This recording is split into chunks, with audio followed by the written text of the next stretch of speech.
बच्चों, क्या हालचाल। आशा करते हैं आप लोग अच्छे होंगे। मैं अर्पित मिश्रा आप सभी का अपने यूट्यूब प्लेटफॉर्म पर हार्दिक स्वागत करता हूं। आज मैं बात करने वाला हूं update fourth semester Hindi previous year question के बारे में, और मैं बात करूंगा बहुविकल्पीय प्रश्न जो 2023 से शुरू होकर 2026 तक के समस्त प्रश्नों के संग्रह पर बात करेंगे और विशेष चर्चाएँ करेंगे।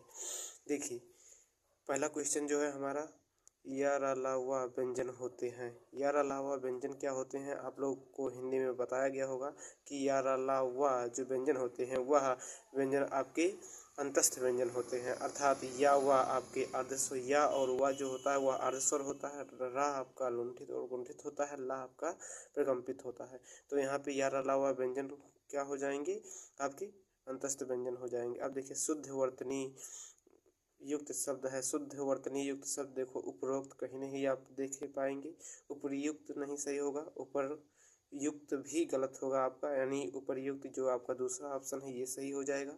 अगला देखिए, साकेत महाकाव्य के लेखक कौन है। साकेत महाकाव्य के लेखक यहाँ पे देखिए रामधारी सिंह दिनकर दिया हुआ है, मैथिली शरण गुप्त दिया गया है और विष्णु प्रभाकर दिया गया है, जयशंकर प्रसाद दिया गया है। तो देखिए चारों ऑप्शन में ता किसके अंतर्गत है, तो ता देखिए इसमें सबसे आखिरी में है और ता इसमें सबसे आखिरी में है, अर्थात साकेत महाकाव्य के लेखक कौन हो जाएंगे, मैथिली शरण गुप्त हो जाएंगे। तो देखिए, पंडित सोहनलाल द्विवेदी की रचना नहीं है। अब देखिए इसमें हमें ज्ञात करना है पंडित सोहनलाल द्विवेदी की रचना कौन सी नहीं है। तो इसमें देखिए पल्लव जो है यह पंडित सोहनलाल द्विवेदी की रचना नहीं है। अब देखिए वाक्य का गुण नहीं है, यानी इसमें वाक्य का गुण नहीं है।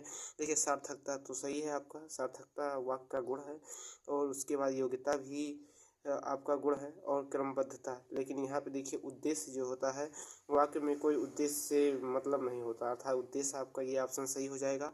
अगला ऑप्शन देखिए, पुरस्कार कहानी के लेखक कौन है। पुरस्कार कहानी के लेखक आपका देखिए प्रेमचंद, महादेवी वर्मा, जयशंकर प्रसाद, बालकृष्ण भट्ट।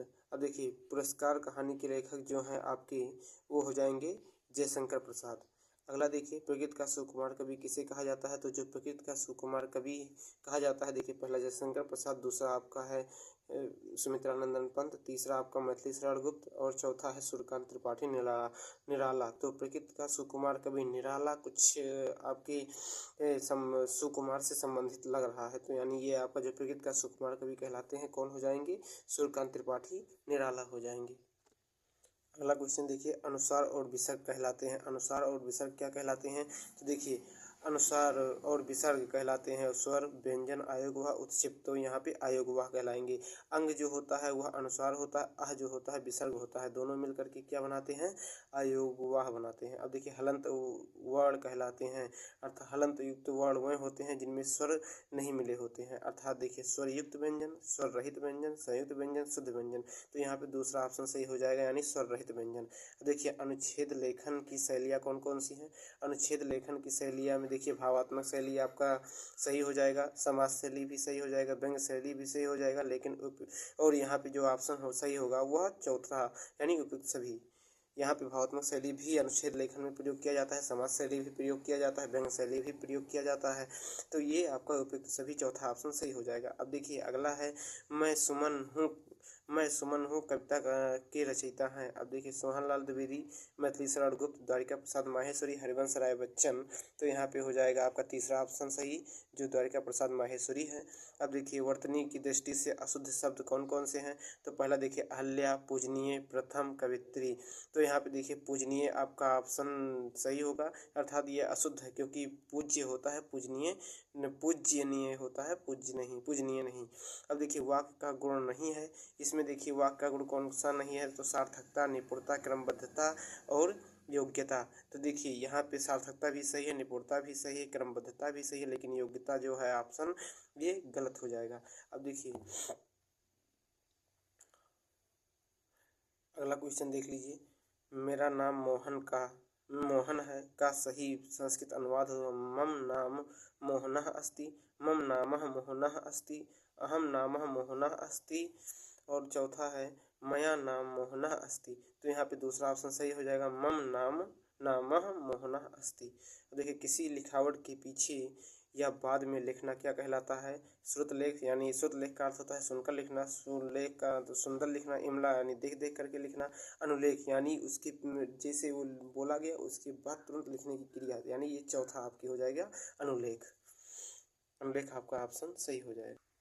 अगला क्वेश्चन देखिए, साकेत महाकाव्य के लेखक एवं रचनाकार कौन है? तो साकेत महाकाव्य के लेखक जो दूसरा ऑप्शन सही हो जाएगा मैथिली शरण गुप्त। और देखिए, उच्चारण के समय ध्वनियों के समुचित आरोह अवरोह को कहते हैं लय, गति, विराम यानी स्वराघात। आपका ये ऑप्शन सही हो जाएगा।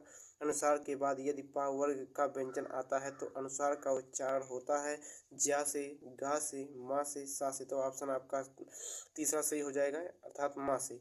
अब देखिए, आवारा मसीहा के लेखक कौन है? तो पहला देखिए ऑप्शन है विष्णु प्रभाकर, विष्णु गुप्त, शिवपूजन, कन्हैया लाल मिश्र। देखिए, आपको दोनों ऑप्शन ये एकदम सटीक लग रहा होगा, विष्णु प्रभाकर, विष्णु गुप्त। तो आपको ध्यान देना होगा जो आपका पहला ऑप्शन है वह सही हो जाएगा, यानी आवारा मसीहा के लेखक कौन है? विष्णु प्रभाकर है। अब देखिए, काव्य की आत्मा, काव्य की आत्मा देखिए रस भी है, छंद भी है, अलंकार भी है, तो सभी वाला ऑप्शन ये आपका सही हो जाएगा। अब देखिए, जमीन पक गई है काव्य संग्रह है, तो देखिए पहला ऑप्शन जयशंकर प्रसाद, सुभद्रा कुमारी चौहान, केदारनाथ सिंह अज्ञे, यानी कि आपका जो तीसरा ऑप्शन है ये तीसरा ऑप्शन आपका सही हो जाएगा। अब देखिए, अज्ञे जी का पूरा नाम भी पूछता है, तो देखिए सच्चिदानंद हीरानंद वात्स्यन अज्ञे इनका पूरा नाम है। तो अर्थात आपको जो तीसरा ऑप्शन है ये तीसरा ऑप्शन सही हो जाएगा, केदारनाथ सिंह का। अब देखिए, देवेंद्र शब्द में संधि है देव धन इंद्र, अर्थात आ और ई का मेल ए हो जाता है, अर्थात यहाँ पे गुण संधि आपका ये जो ऑप्शन है वो सही हो जाएगा। अब देखिए, तुम अपने कार्य में सफल हो वाक्य किस प्रकार का है? यहाँ पे देखिए क्या इच्छा जाहिर की जा रही है, अर्थात तुम अपने कार्य में सफल हो जाओ। तो यहाँ पे आपका इच्छावाचक जो ऑप्शन है ये पहला वाला ऑप्शन सही हो जाएगा।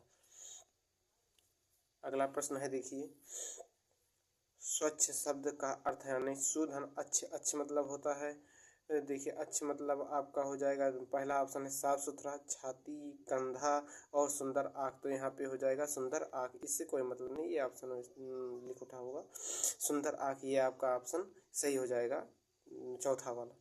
अगला देखिए, सुंदर आँख चौथा नहीं, ये सुंदर आँख वाला ऑप्शन सही होगा। अगला देखिए, सुंदरता शब्द में संज्ञा है, तो सुंदरता यह एक भाव प्रकट किया जा रहा है, तो भाववाचक संज्ञा हो जाएगा आपका ये। सूर्योदय में कौन सी संधि है?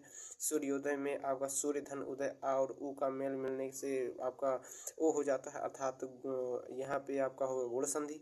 अब देखिए, कौन सा शब्द अव्ययी भाव समास का उदाहरण है?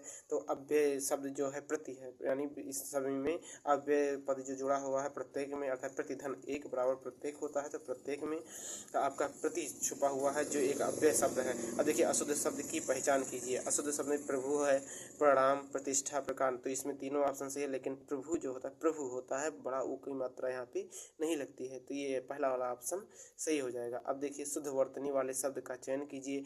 आशीर्वाद, आशीर्वाद और देखिए आशीर्वाद, आशीर्वाद और आशीर्वाद और आशीर्वाद। तो यहाँ पे देखिए चौथा वाला जो ऑप्शन है ये वाला ऑप्शन आपका सही हो जाएगा, अर्थात रा जो शब्द लगा हुआ है, रा शब्द सा के बाद लगता है, जिससे और सा के ऊपर हम रा लगा देते हैं तो ये सा से पहले बोला जाता है, इसलिए जो आपका चौथा ऑप्शन है यह चौथा ऑप्शन सही होगा।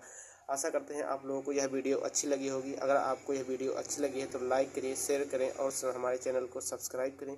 और आपको किस सब्जेक्ट से रिलेटेड आपको वीडियो चाहिए इसके बारे में आप कमेंट सेक्शन में कमेंट ज़रूर करें। और अगर हिंदी से संबंधित किसी भी समस्या है आप लोगों को तो हमारे कमेंट बॉक्स में ज़रूर कमेंट करें, जिससे मैं आपके डाउट को क्लियर करने की कोशिश करूँगा। धन्यवाद। आशा करते हैं आपका यह वीडियो अच्छा लगा होगा।